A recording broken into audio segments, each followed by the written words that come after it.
Hello, welcome to FS Brew. FS Brew is the region's first podcast focusing on all things insurance and insurtech here in the UAE and the wider Middle East. I'm Vidya. I'm the founder of Forward, a startup that works with insurance companies on their go-to-market digital propositions. And I'm Ranjit Philip. I consult with corporates and startups in the 0 to 1 stage and help them with new product and new business launches.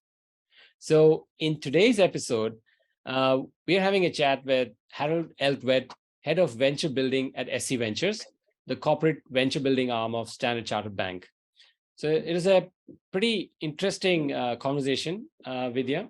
Yeah, no, absolutely. It was an insightful one in terms of, how a big, large corporate like a Standard Chartered has, set up this wonderful venture building arm and venture investment arm, which works like an outfit by itself. And they have clear focus on what they want to invest in, which complements the whole banking sector. And insurance falls within that sort of, radar itself. So it was good to know, Ranjit. Yeah, Um, absolutely.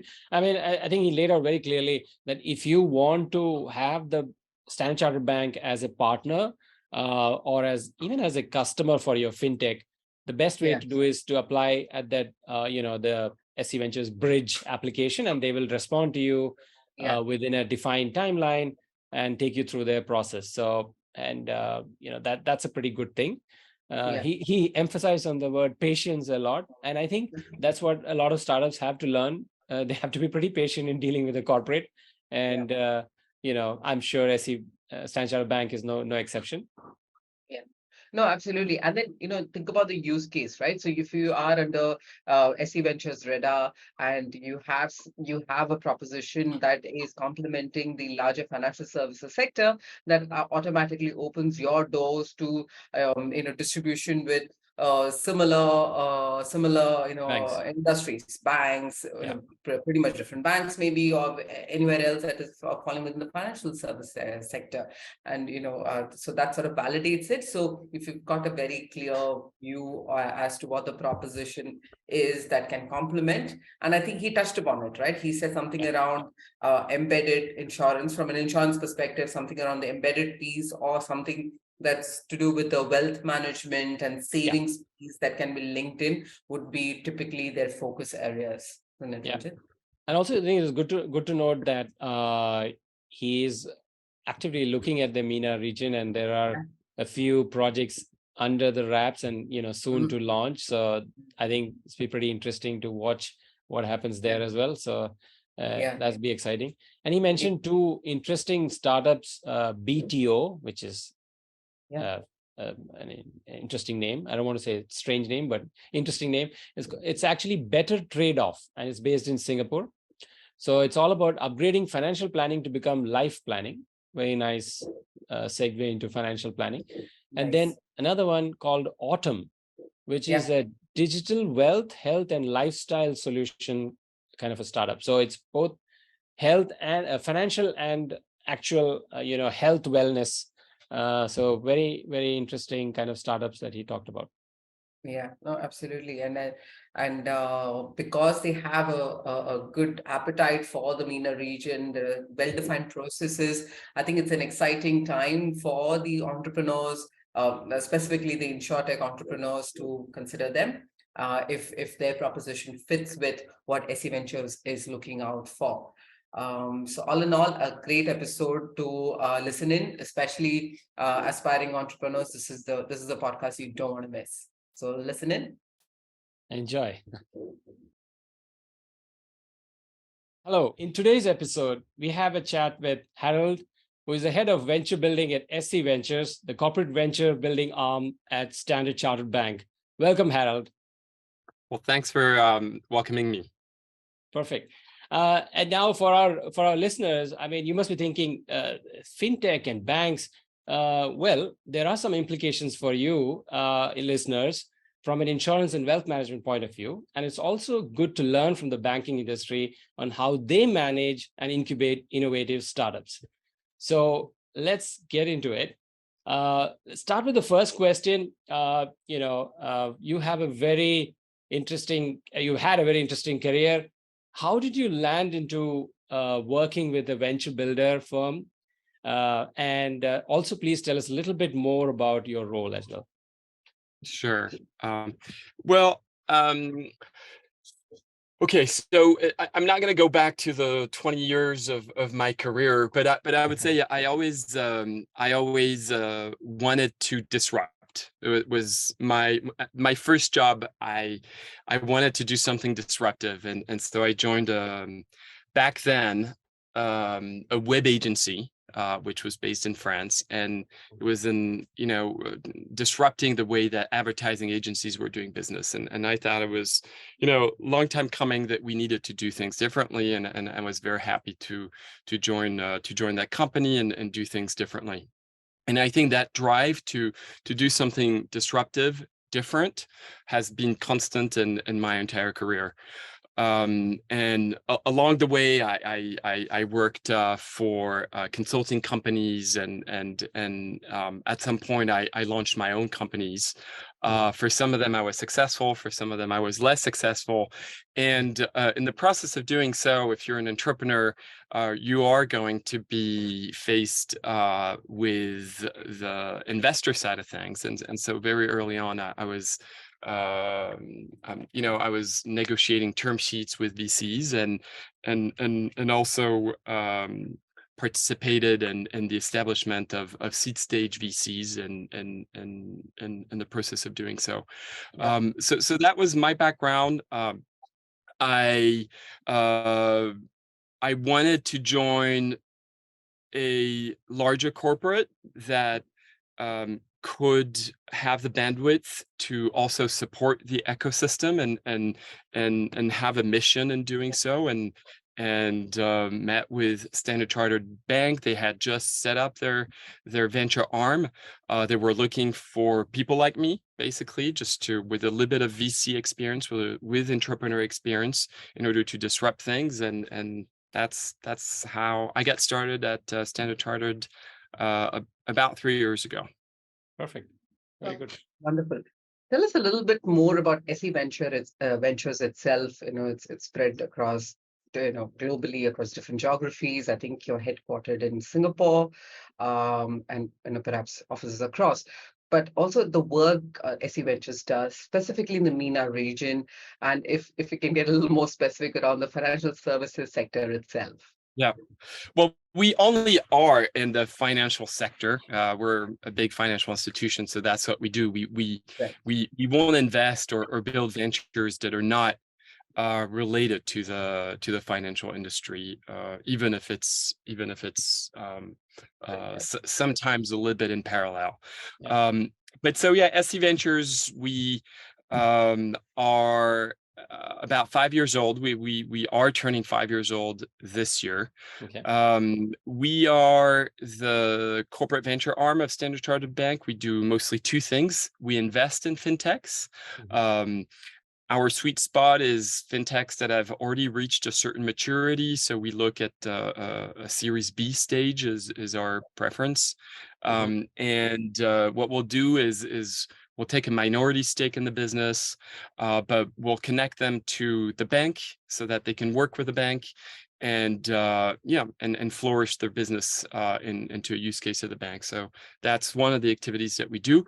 And then the other activity that we do, which is the one that I run, is the venture building piece, which is building ventures from the ground up, and making sure that along the way we have all the right support, all the right funding in order to enable these ventures to grow. We've invested in about 25 portfolio companies, and we have launched a little bit over 30 ventures in the course of 5 years. So we've been quite busy. In the MENA region, we are launching a few startups. One of them I can talk about, well, two of them I can talk about because they're already public. So one is called Myzoi. It's a remittance platform for migrant workers, so that they can send money back home in a sustainable and a financially inclusive way as well, because we want to make sure that we're here for them, and we can include them in the financial industry.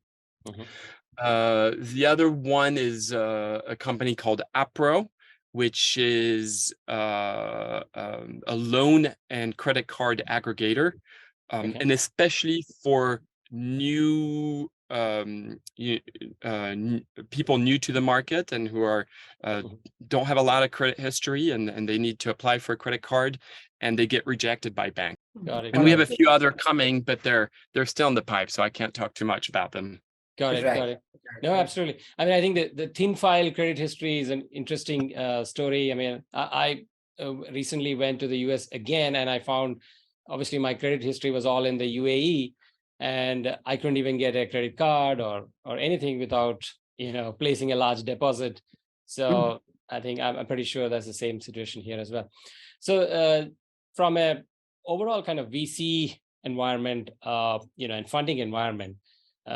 Obviously, you've seen with the rising interest rates, suddenly there's a focus on unit economics. Valuations have tumbled down. So from your perspective and your vantage point, what are the sort of key trends in the venture capital / venture building industry that you see in the near sort of term, near 18 to 24 months term? Well, you're right. I think we are in what we commonly call the VC winter, right? So it's a reality. It's a reality for the ventures that come and want to talk to us. Yeah. And it's a reality for our ventures. So that what that means is it's a way to rationalize the market. I mean, we were seeing some crazy valuation and simply, it's not healthy for the ventures that are actually creating a lot of value. It creates so much noise around it that it becomes complicated to be able to see which ones you want to back and in which ones you can invest in, right? So I think we see it as a rationalization that was necessary. Yeah. We see it as an opportunity as well. So in an opportunity to partner with VCs that have the same goals, and VCs that want to invest in the long term and not just for opportunistic reasons. So yeah, I think we're gonna see some interesting consolidation in the next 2 years. No, absolutely. I think we are seeing that here in the MENA region with the buy now, pay later players. One of them has already gone out of business, and the others are either scrambling for long-term debt or thinking of partnerships with banks and stuff like that. So that's going to be very interesting. You need to be laser focused on revenue. Yeah. And not so much on growth or experimentation anymore. So that's one of the key aspects that we look at, either when we invest in a fintech or insurtech or when we launch a venture. Yeah. Think about generating revenues. Yeah. And I think that maturity is coming through across many sectors, the focus on really the revenue versus the growth. Now, you touched upon, what the some of the criteria that you look at, but tell us what are the most important, other aspects that you look at when you evaluate a potential startups to incubate. How do you really decide on them? And especially in the subsectors within the fintech, how do you focus in, something that complements the bank or any other factors that sort of go into it? So I have the short version and the long version. So I'll give you the short version. Sure. The short version is so first of all, it needs to fit our vision of having an impact in especially in the financial industry. So our mission statement is we want to rewire the DNA in banking.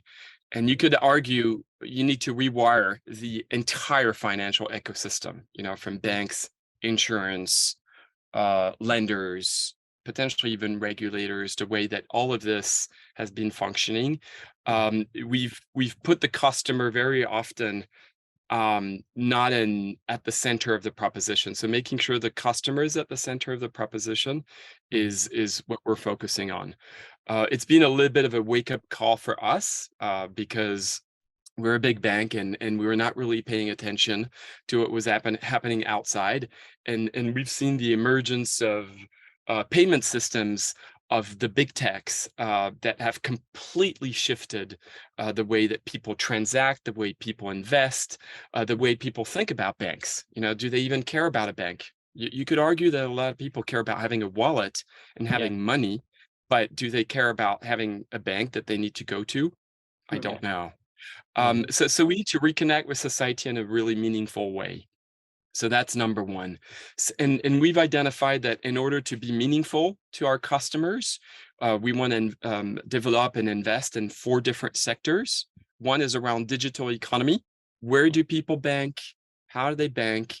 How do they save money? How do they want to think about long-term wealth management and these kind of things, and provide solutions around that. So we've launched a number of ventures in that sector.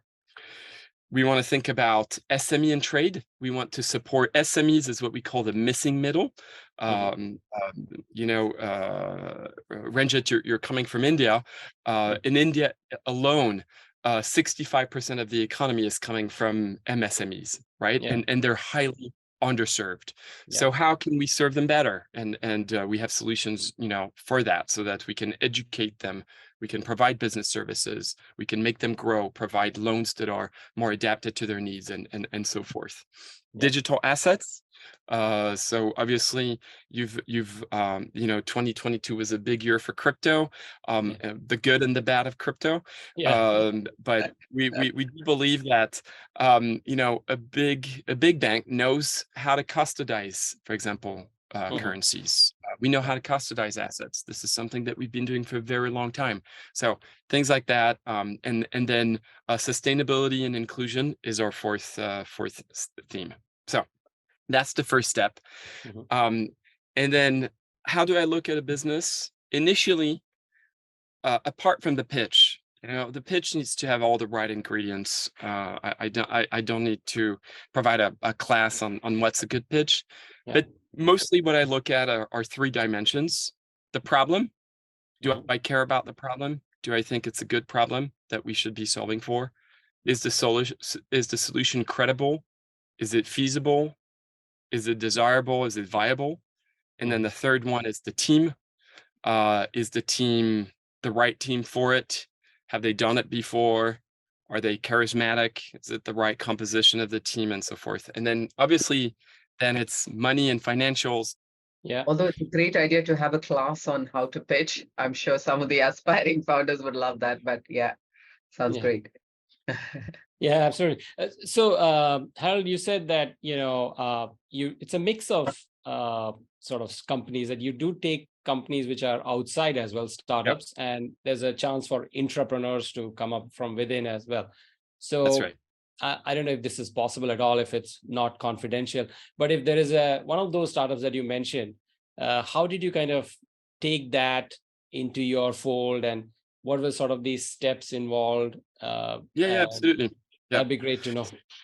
Absolutely. So it all starts with a team approaching us. If we like the team, we will provide a little bit of seed funding. With that seed funding, they will enter a stage that we call incubation. So that's the first stage that they would enter with SC Ventures. And during incubation, we'll provide some support around business model, around tech, around regulations, these kind of things. Typically incubation, we provide them enough money so that they can do all the right validation around that. It will typically last about 3 months. At the end of 3 months, they will pitch our investment committee. That investment committee is made of internal and external stakeholders from the bank and outside, very senior stakeholders. And at that point, we will decide to fund them further and give them a bigger ticket. With that, they can go and recruit more team members, apply for licenses if it's a regulated business that they're launching, and a number of different activities. and we go all the way to Series A in the sense of the business that we incubate. And yeah, there's a final ticket after 12 months where we decide to fund them further or not, and then the business is up and running by itself. Got it. Got it. So that's pretty organized kind of a approach, and it's great to see that you're getting some external experts as well, just to vet them and see how is it going. It's not just an internal bank's point of view. Any hot tips for external startups seeking to be incubated by SC Ventures? Yeah, I mean, I would say okay, so for the external, I would say the first thing is we actually have I'm going to do a little bit of promotion. I'm sorry, but you could go to Google, type SC Ventures FinTech Bridge, and on the FinTech Bridge you can sign up.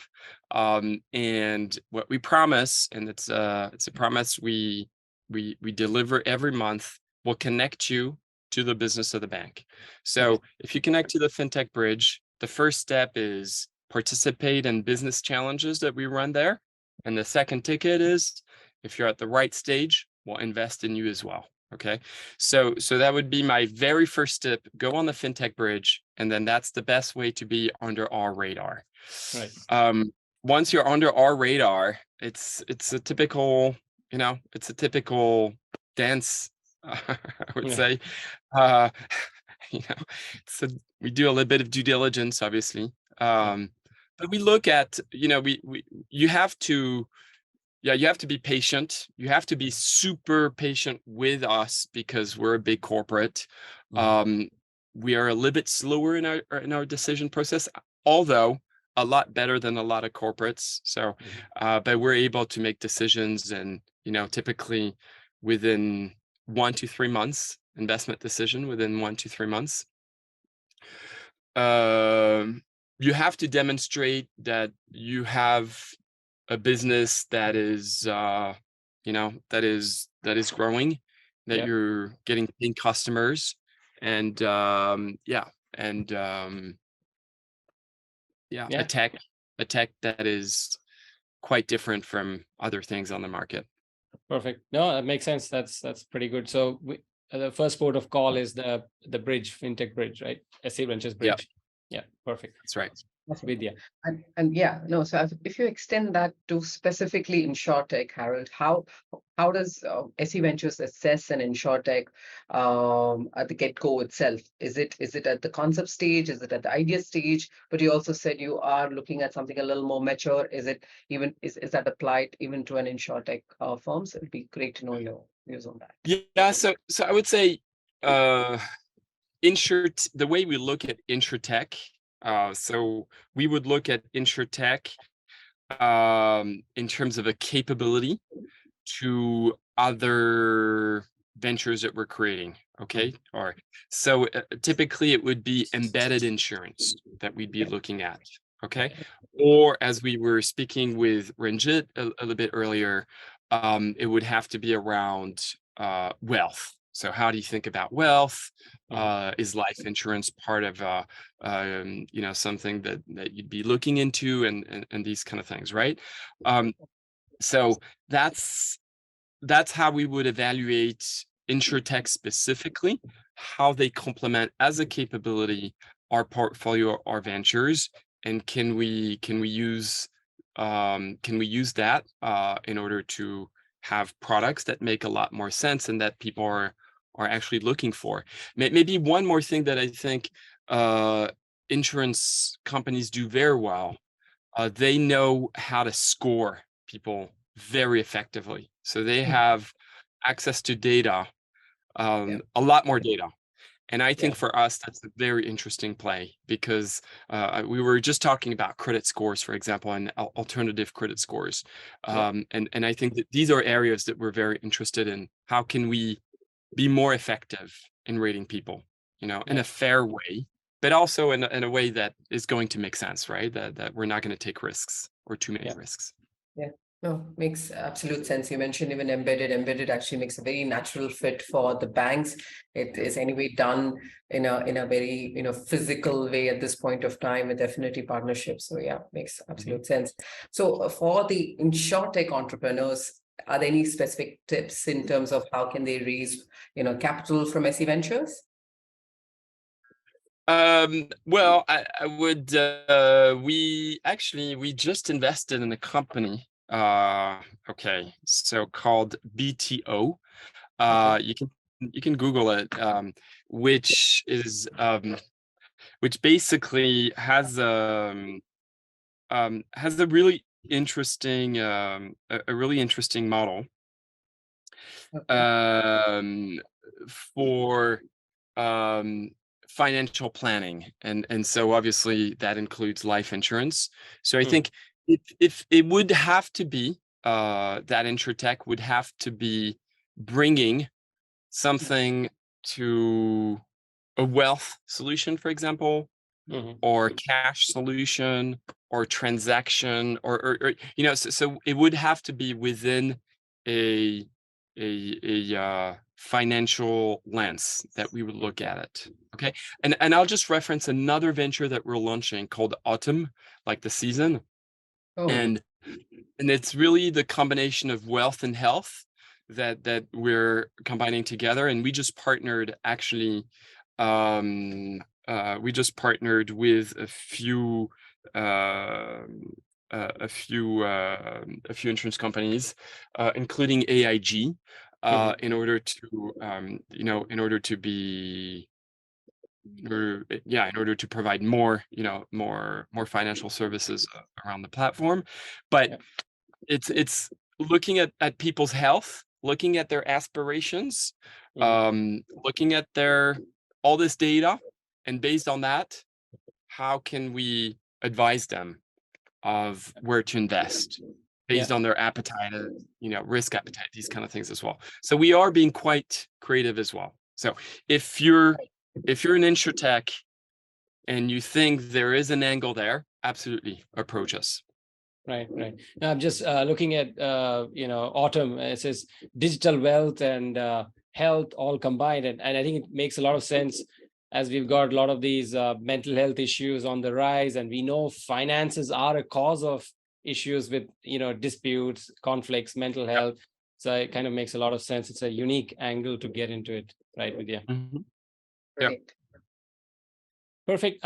So now let's get into a little bit more kind of operational, tactical stuff. So once you've kind of taken on a company on board to incubate, and perhaps even after they have left your incubation center, that is post Series A, you said, right? Yeah, that's right.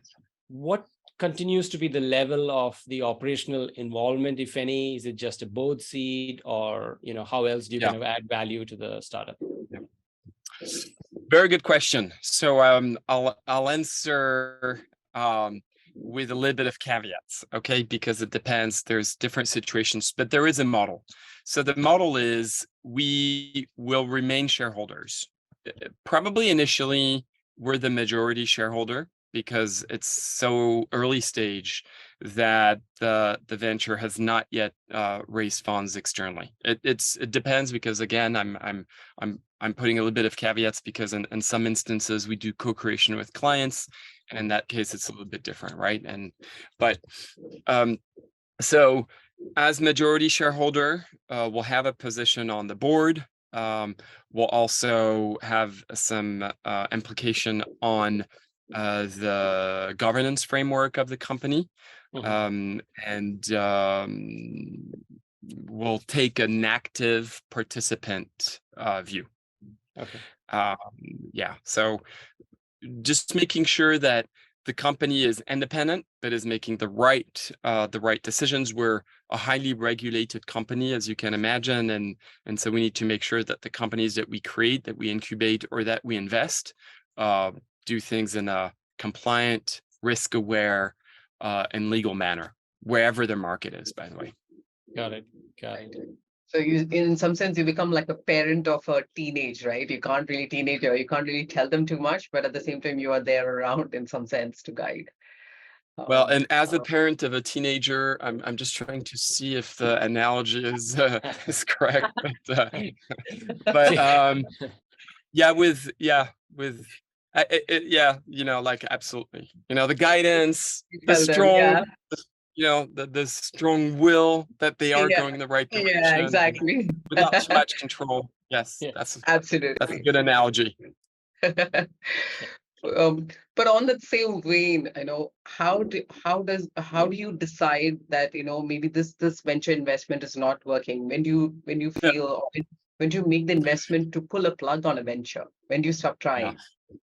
So, it's a very good question, and honestly, it's something that if you are going to invest and build companies, it's something you need to be prepared for, and it shouldn't come as a surprise, because normally you've put all the right system in place, in order to be able to evaluate the company, and if you have the right system in place, you can tell early on, we thought it was a good idea, but it wasn't. And here are yeah, the reasons why. We thought the problem was big enough, but it's not. We thought the solution was different, but nobody cares about it. We thought the team was good, but actually the team was very corporate and not entrepreneur enough, etc. Right? yeah, So it's something you need to be willing to do, because otherwise you're not being a venture builder and you're just running projects for corporate, and that's not the right mindset mm, for launching companies and supporting companies. We have established as well a methodology that Google launched, actually, called OKRs. So yeah, making sure you track your objectives. Your objectives are measurable by key results. You track them on a quarterly basis, and this is what we do. And we sign off with all of our ventures that they agree on the OKRs we mm, set for them. So all these things normally should not come as a surprise. It's always very sad, obviously, when we need to yeah, stop investing or stop supporting a venture. But in the process, we've discontinued a number of different ventures, actually, close mm, to 20 in the process. okay, So got it. No, I mean that is probably the also a success metric, because you can't have zombie companies in your portfolio which are not really achieving their aims. However, and we've got that whole thing about sunk cost, right? It's done. Do not take that sunk cost and keep going with these zombie companies. exactly. Perfect. So now stepping back a little bit from a career point of view, VC, venture building, exciting space. What advice would you give to someone who is just starting out in the venture building industry, or even you can talk about VC as well if you want? Yeah. So first of all, it's a choice you need to make. So I was an entrepreneur. I was managing at some point a company where we had close to 100 employees. So it's a different mindset when you're the CEO or one of the main partners in your company. You need to, you're the star of the show. You're at the forefront of your customers, of your investors, of everybody, basically. If you want to be on the venture building side of things, or if you want to be a venture capitalist, you're the support team. So you need to be comfortable with that. Yeah. And it's you're more you're more as almost a coach to some Yeah. extent. You're in the background, you're a mentor, but you're not here to be the star. If that's your goal in life, then don't become a venture builder or a venture capitalist. Right. Yeah, I think that was the analogy I was going to use as well. Coach, not quarterback, right? So That's right. yeah. That's right. I used to have a coach that would say, actually, do what I say, don't do what I do. And that's, for me, that's Yeah, absolutely. No, sounds good. Awesome. I think we've come pretty much to the end of the episode. Is there anything that we've missed asking you that you'd like to cover, Harold? No, I'm just very very excited about the MENA region. Obviously, we're based in Singapore. The core of the team is based in Singapore, so we have about 50 people in Singapore at the core platform. But we are expanding in a few different regions. We have a strong presence in Europe as well, and we're launching a few ventures in Dubai and Abu Dhabi. So quite excited by what's going on. We think it's a very active region. I was very impressed with some of the entrepreneurs I met there. Obviously, it's like a region that has done quite well for itself, and it's probably becoming the digital asset capital of the world as well. Yeah. So we will be launching a few ventures soon, and I'll be back if that's don't want to quote the Terminator, but I'll be back. Arnold Schwarzenegger. No, I think you're very right. Recently, there was some news about instant payments coming and open banking. So a number of new initiatives being launched by the UAE Central Bank. So all that's going to be very helpful for the FinTech 2.0, as we kind of call it. So that's right. Very exciting times. Awesome. So it's great to have you with us. It was just a pleasure to chat all things venture building and from a MENA perspective and also from a global perspective. So thank you for being with us. Thank you. Thank you very much, Vidya. Thanks, Ranjit. Thank you. Bye.